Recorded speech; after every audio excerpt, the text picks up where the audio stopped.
All right, welcome back to the black hole of real estate. And today I've got something that's really been on my mind with all the changes that are coming up in the industry and things we're seeing happening in the marketplace right now. There are a number of people that are going the route of selling on their own, for sale by owner. The FSBOs, are alive and well. And I want to talk about the 7 biggest mistakes that those that are FSBOs are making right now. Hey, this is Ron Wysakarski, your host for the Black Hole of Real Estate. And, the first thing I'm going to say right now is historically, the biggest mistake that someone makes when they're for sale by owner is the pricing, quite honestly. It's their home, and they're working with less guidance and less tools than a seasoned veteran in the real estate industry. And it doesn't mean that every homeowner overprices the home, but there's a tendency to use a method that I call the PFA method. You're familiar with the PFA, plucked from the air. It's like, I think my house is worth 500, or it's worth $1 million, or it's the best home on the block. No one has this floor plan. It's unique, and all the other characteristics that they would want to throw out there to let the buyers and the world know that their home is valuable and they know the price. And the problem is, without supporting it with facts and data of what other homes have sold for recently in their area with similar characteristics and qualities, they may struggle with those price points. And maybe it's less inflated, it's more it's overly optimistic. So pricing is always going to be the biggest mistake up front. And once you have that price out there, if you're doing it on your own, your method of getting the new price out there is pretty limited. So if you were paying a limited service contract, you could potentially get on the MLS and you could do a price change. But the vast marketing system that a real estate team or company would have to really get the word out there. So if you go out there and let's just say you picked a price of $500,000 when your home was worth 400 in today's market, you can put it out there for $500,000. You get I'm sure you get a lot of tire kickers and a lot of people looking. And the tendency is for a homeowner to think, well, they weren't serious, they don't have their money, they don't see the value. At some point, they're going to face the reality the market is telling them something when the showings slow down. And there's not bidding wars and multiple offers, and people are making comments about the house, giving feedback of why they feel it's not worth $500,000. It's up to the owner to either get defensive about it or take action about it. So when they do take the action side of it and they decide to adjust the price, the method to get that information out there, unless they have a vast marketing machine, it's going to be tough. So when you start at $500,000, people have seen it, they've seen the pictures, it looks familiar. They probably don't remember if you change the price to $495 and take $5,000 off, you're still probably above the fold. But they've seen the pictures, they've seen a price. Well, they don't remember where you started. What they remember is they rejected it for some reason. So what really drives home sales? Location, condition, which is in control of the owner, marketing, which the owner has to control because they're selling it by themselves, and of course price. Those are the 3-4 things that really matter. So if we're starting off with the wrong price, that wrong first impression, that's going to be an issue. Now, some other things I see going on, very, very common mistakes.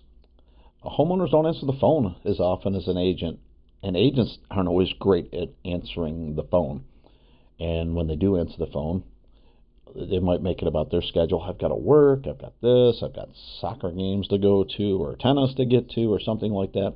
It's always convenient to sell the home when you don't show the home or you want somebody to look at it on your schedule versus the buyer's schedule. And we, especially in our area, people might be in for a day, 2 days max, in, out, go look at properties, make an offer, or just go home without one. So if you can't get a buyer in because you're showing the house on your own, then you may lose some opportunities. In the beginning, the more opportunities you lose, the less likely it is you're going to get the price that you want. So answering the phone, leading to the appointments, really, really big. And then just answering the phone in general.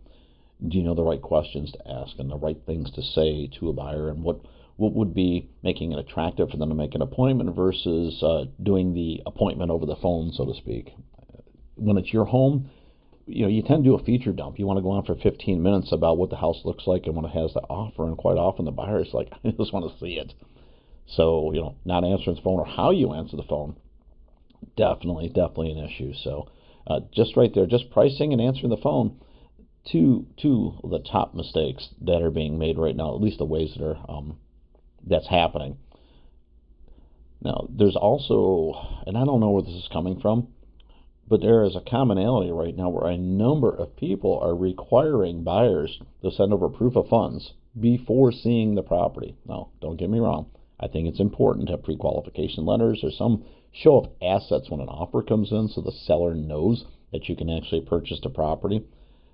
But whoever started this idea that you have to show the money before you come in the house, that is absolutely pushing buyers in the wrong direction. And I've talked to people with disposable income in the millions, not their full accounts, just millions in an account only for specific to purchase a home.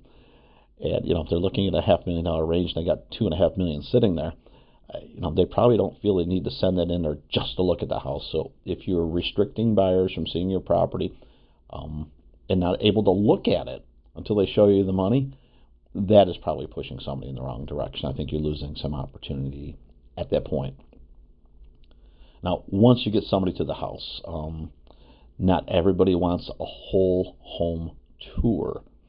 And when an owner wants to go around and really brag on the home they're extremely proud of, and I understand why they'd be proud of it, but when you walk into the living room, well, here's the living room, here's where the couch goes, and here's my curtains, here's some doorknobs, these picture frames, extra special ones. I mean, those descriptors, you can make an endless tour of a home that's under 2,000 square feet. It's going to take 10, 15 minutes, and if there's questions and they really like it, a little bit longer. But 45 minutes of seeing every nook and cranny of a house is not something that is going to lead to the price that you want. If anything, it's going to exhaust the buyer. So understanding how to show the property is something that is also a big mistake. I assure you, I've been in homes where I've been looking as a buyer, where I've had the owner there, the agent there, the family there, people hovering over your shoulder. I mean, if you can imagine trying to buy a car, trying to buy some jewelry, and the salesperson absolutely wouldn't let you breathe and you couldn't look, that would be a problem. So the hovering is absolutely a problem. The tours that go on throughout the house, I think they're two separate things. Giving tours is an issue, and hovering is also an issue. When they tell you that, hey, listen, come on in, take a look around, relax, just enjoy the home, and let me know if you have any questions. And then 18 seconds later, they're on your shoulder saying, so what do you think of that? What do you think of my curtains? What do you think of those brand new windows we got?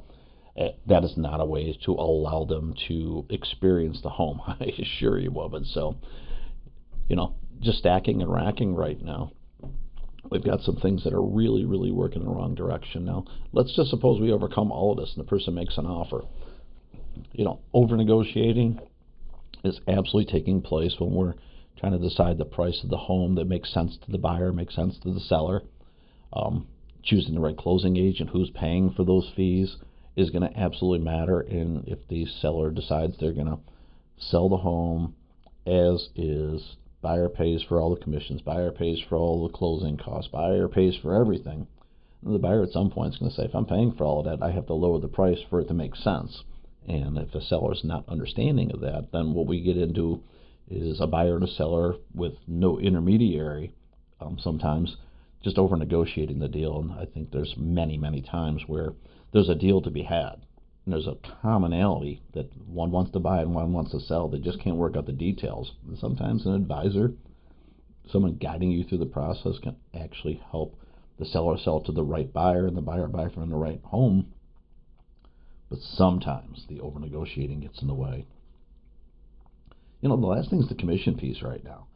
And this is less about an industry thing and more about what sellers feel that they can do. They would like to maximize the return. The market is not as strong as it's been in recent years. And if they didn't sell last year for some reason and the price is different this year, maybe lower, then they could feel like, I got to make it at some place. I know, let's just cut out the commission. And that would net what they might have netted last year. Buyers are pretty smart and they know the prices have changed. If there's no representation, then there's an understanding that, part of the price was the fact that there was brokerages involved in those particular home sales. So they're going to net that out as well. And if you're not willing to pay a commission as a for sale by owner, then you're also really shutting off a big piece of the marketplace, because the agents are watching for these for their clients. They're advising on these for clients, and sometimes the clients are looking at 4 or 5 properties, and one of them is a for sale by owner. Whatever barrier you place within the context of introducing your property, showing it, and selling it. If you're making it harder to show or more difficult to bring a deal together, then the chances of overcoming that, well, they're pretty small. So if you're stacking up, these reasons right now, I'm just going to roll it out there.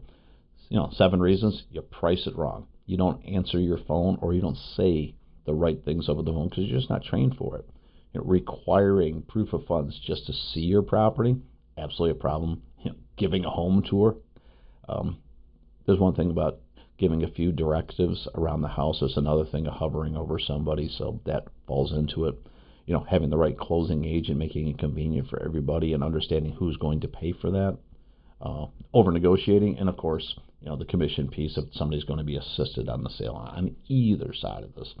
So I wanted to get this out there for everybody to understand that there's a lot going on in the real estate industry now, and there's absolutely some people that are going to be able to sell their homes, for sale by owner and be successful. The rest of you, if you're going to undertake this, maybe these 7 things will help you be a little more successful than not paying attention to the warning signs that are out there. There's a lot of people right now that are struggling to sell it on their own. So I hope it helps you out, and I look forward to talking with you next week. This is Ron Wysakarski for the Black Hole of Real Estate.